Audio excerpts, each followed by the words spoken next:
When you think about Montreal's defense last season, what do you think? We were a giveaway machine. There were a lot of mistakes. It could have been better. Well, there's a lot of people out there that think the Montreal Canadiens defense is going to be better. There are others that don't. And there are some other ones that are ranked in a place that they just shouldn't be. Let's talk puck.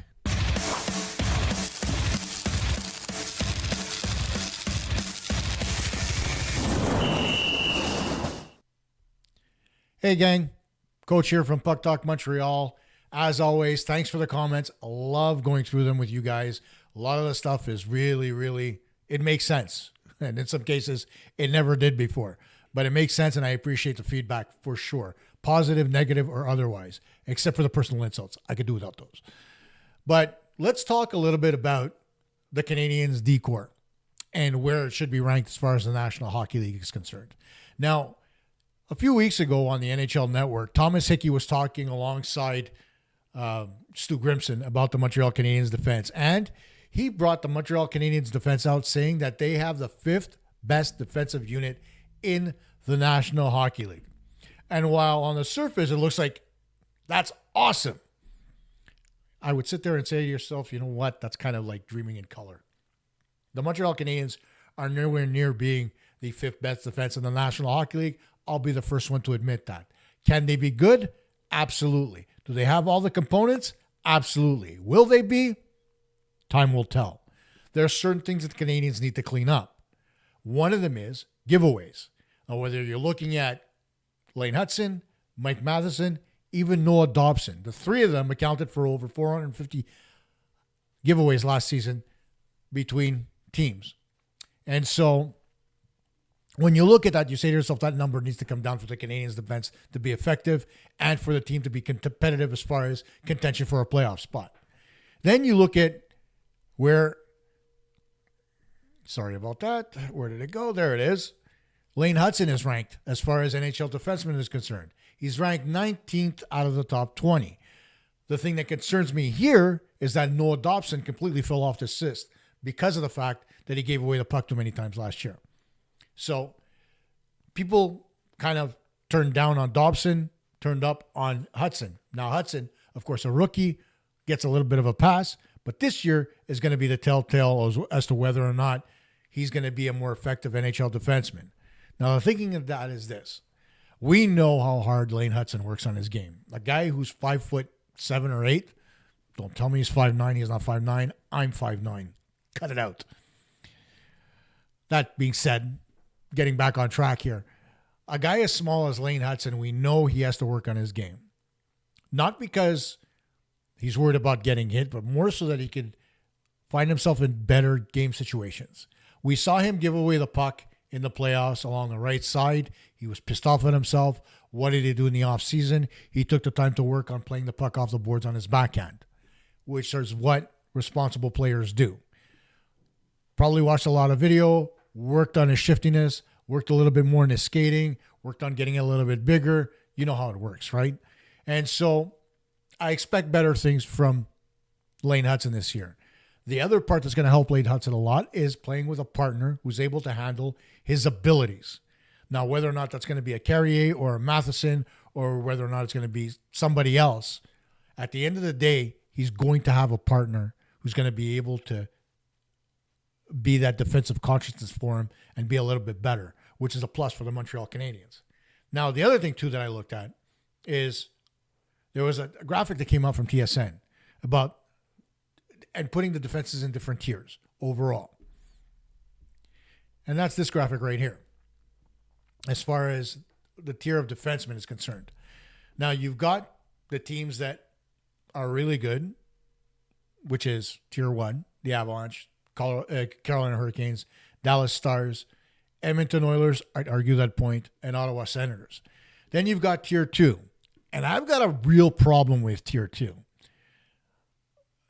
Not with the Florida Panthers, not with the Canucks, not with the Capitals, not even with the Vegas Golden Knights or the Jets. I have a problem with 2 teams in this tier being ranked above the Montreal Canadiens, and that is the Buffalo Sabres and the Toronto Maple Leafs. What exactly have the Toronto Maple Leafs done to make their defense better in the offseason? Tell me, because I'd like to know. Did they pick up anybody that we should know about? Not really. They still have Morgan Riley back there. But then after that, it kind of dips as far as quality is concerned. So why in the world would they be ranked at a higher tier than the Montreal Canadiens, who have a lot of good pieces on their defense? Matheson, Dobson, Guhle, Hutson, Carrier, another good piece. 5 out of their 6 defensemen ranked among the top 100 in the National Hockey League, according to fans. Why would you be ranked behind the Leafs? I don't understand this graphic. I know it's coming from TSN, but I still don't understand how you could responsibly say that the Toronto Maple Leafs defense is better. Buffalo, different story. Rasmus Dahlin, Owen Power, I get it. They've got some good pieces there, but then they haven't been able to really prove that they're good enough to be at that higher tier. Then the last place Bruins. What did the Bruins do to make their defense better? Not all that much, right? Columbus, they made a couple of moves, as did the Minnesota Wild. The Canadiens, we know, got better, right? The Nashville Predators, not so much. New York Rangers, New York Islanders, they got rid of Dobson. How they end up in the same tier as Montreal, I have no idea. And then you've got Tampa Bay and the Mammoth. So it's a rather large tier. Do I see Boston in tier 3 with Montreal? Absolutely not. Other than Charlie McAvoy, their defense, not much to talk about. Is there any other team? Maybe the New York Rangers, given the fact that they're weak defensively. The only reason they'd be in that tier is because it's Shesterkin, honestly. So it is what it is. And the Islanders, when Alexander Romanov is on your first pair of defense, you have a bit of a problem as far as defense is concerned. So why would you be in that tier and not lower? I don't know. I digress. But the others make sense. But I still think Montreal should be in tier 2 ahead of the Leafs, and the Leafs should be in tier 3. That's my opinion as far as because of their prospects, right? Overall. Then you've got in tier 4, you've got Chicago. Chicago should be tier 5. Their defense is horrible. The Calgary Flames, Detroit Red Wings, they should be at least in tier 3. Their defense is much better. LA Kings defense is decent. That should be a tier 3 as well. Devils, not too many prospects. Philadelphia Flyers, no, they're in the right place. Pittsburgh Penguins, right place.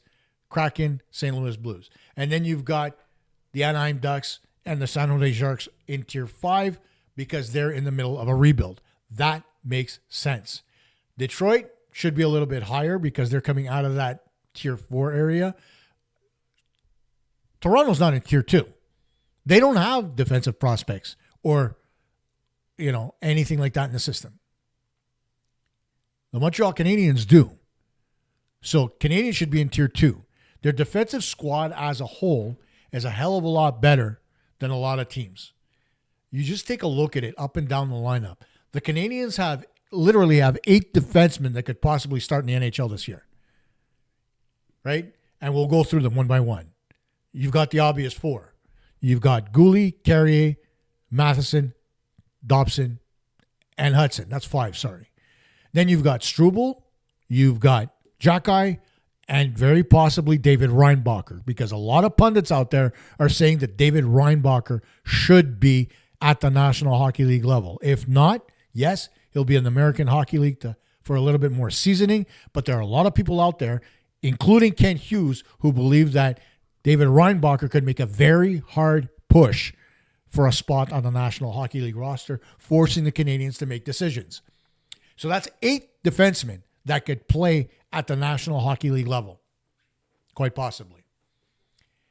And you've got them in tier 3 as far as prospecting.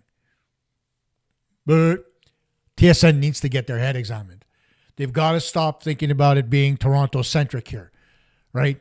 Because after all, the Canadiens have a better defense on paper than the Toronto Maple Leafs do. The only thing that masked the Toronto Maple Leafs' shortcomings defensively last year were Anthony Stolarz and Joseph Woll. They were fantastic in goal for the Leafs last year. There's no argument to be had there. Was their defense that good? No. Their goaltending was. If the Canadiens had Toronto Maple Leafs level goaltending last year, they wouldn't have been a bubble team. They would have been clearly in the playoffs prior to the end of the season last year. That's my opinion. Where do you think the Canadiens should be ranked defensively? I'm not saying there should be 5 like Thomas Hickey thinks. I think the Montreal Canadiens should be ranked somewhere between the 10 and 15 range. Possibly, maybe even 9th or 8th. But I don't think they deserve to be 5th. There's a lot to prove there. They got to shore up those giveaways. They've got to be much more responsible with the puck and make sure it doesn't end up going the other way as it did multiple times last season. They've got to make sure that they're good under their own zone. They will be. They've got guys that can skate and move the puck up the ice efficiently and effectively. So that's going to make their defense better. But again, those giveaways, those almost 450 of them, those need to be reduced. If they get closer to a number around 300, the Canadiens are going to be ranked up there as far as the best defense in the National Hockey League. But, it's a long season.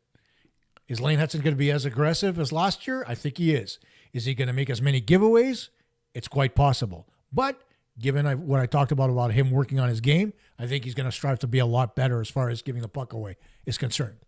Mike Matheson, I think his game was a little bit in flux last year because he didn't really know what to do with himself. He wanted to play at Hudson's level, but didn't have Hudson's skill. That's how he ended up giving up the puck so often. And Noah Dobson, 2 words, Alexander Romanov.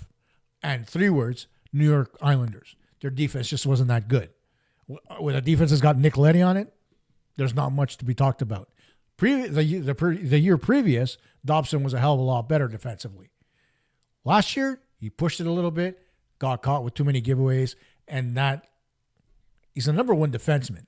Don't get me wrong, on a lot of teams in the National Hockey League. But he needs to be better with the puck, and he needs to be much more efficient in getting the puck up the ice without giving it away. Then I would agree that the Montreal Canadiens defense can be ranked amongst the top 5 in the league. Are they right now? Absolutely not. Tell me what you think. Put it in the comments. Tell me I'm nuts. I have broad shoulders. I can take it. Or tell me, yes, you agree. Where do you think they should be ranked as far as defenses in the National Hockey League are concerned? I don't think they're below the 16 mark. I think they're in the upper echelon, the upper half of the league, between 15 and 10. Tell me where you think they are. I'd be interested to see that. And we'll talk about it next time.